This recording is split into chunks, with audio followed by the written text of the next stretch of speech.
এবার মাছগুলোকে তেলে ছেড়ে দিলাম। এবার এগুলো ভাজা হবে মাথাগুলোকে।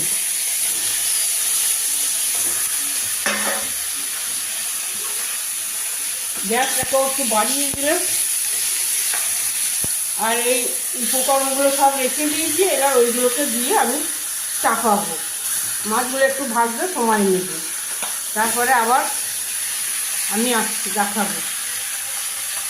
বাঁধাকপি দিয়ে হবে, হলুদ, নুন, মিষ্টি, এই যে চিনি আছে স্বাদ মতো চিনি দেবো, আর ঘি গরম মশলা দিয়ে শেষে নামাবো। এই যে মাছগুলো এখন ভেজে নিচ্ছি, মাথাগুলোকে।